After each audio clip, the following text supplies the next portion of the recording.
দেখো 3 base কানেকশনে doll connection 3 বেসে কয়টা তার থাকে?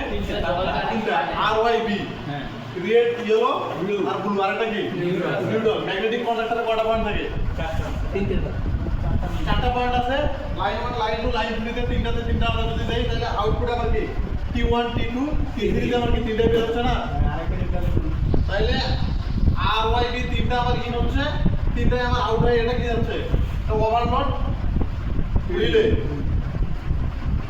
আউটপুট থেকে তিনটা আমাদের ডিরেক্ট হচ্ছে ওভারলোড রিলেতে যাচ্ছে আর রিলে থেকে ডিরেক্ট আমার কোথায় যাচ্ছে মোটরে যাচ্ছে এইটা আমার কি লাইন কানেকশন আর এটা কি সাইডে আমার কি কন্ট্রোলিং কানেকশন মানে কি আমি কতক্ষণ চালাবো কতক্ষণ অফ করবো বা সুইচের কানেকশন যেটা ওটা কি বলা হয় কন্ট্রোলিং কানেকশন এইটুকু তো আমরা বুঝি আর ওয়াই বি তিনটা আমার হচ্ছে ম্যাগনেটিক কন্ডাক্টরে ইন হচ্ছে ম্যাগনেটিক কন্ডাক্টর থেকে T1 T2 T3 থেকে আউট হয়ে কোথায় যাচ্ছে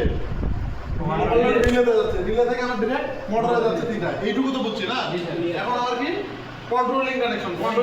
থেকে নিউট্রালটা ডাইরেক্ট আমার হচ্ছে কি A2 তে যাবে আমার ম্যাগনেটিক কন্ডাক্টরে A1 আছে আর হচ্ছে A2 পয়েন্ট আছে ম্যাগনেটিক কন্ডাক্টরে এটা তোমায় হাতে নিয়ে দেখিও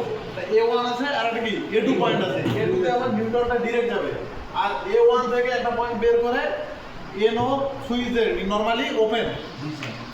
আবার হচ্ছে যে রেড আর হচ্ছে ইয়েলো যে হচ্ছে সুইচগুলো আছে এটা কি উপরের দুটো হচ্ছে নরমালি ক্লোজ আর নিচের দুটো হচ্ছে নরমালি ওপেন তা আবার A1 থেকে বের হয়ে কি নরমালি ওপেনে যাবে আর এই যে A1 এর সাইডে দেখবা যে অন্য সাইডে A1 যে সাইডে আছে যে A1 এর এই সাইডে দুটো পয়েন্ট একটা A1 একটা A2 এই সাইডেও দেখবা যে দুটো পয়েন্ট আছে এক সাইডে A1 থাকলে অন্য সাইডেও একটা পয়েন্ট আছে একটা পয়েন্টের উপরে কিন্তু আরেকটা পয়েন্ট আছে এখানে ওই যেটা ম্যাগনেটিক কন্ডাক্টর আছে ওইটা থেকে ডিরেক্ট আমার কি এলসিতে যাবে নরমালি ক্লোজ থেকে একটা শুধু ডিরেক্ট নিয়ে আসা আমাকে ওভারলোড রিলেতে দিতে হবে এটা মনে করতে 3 বেস হচ্ছে মোটর কানেকশন শুধু নিউট্রালটা A2 থেকে গেল আর A1 থেকে কি আউটপুট হলো নিউট্রালটাই এই যে নিউট্রালের এটা A2 তে লাগলো না A2 তে লাগাবার A1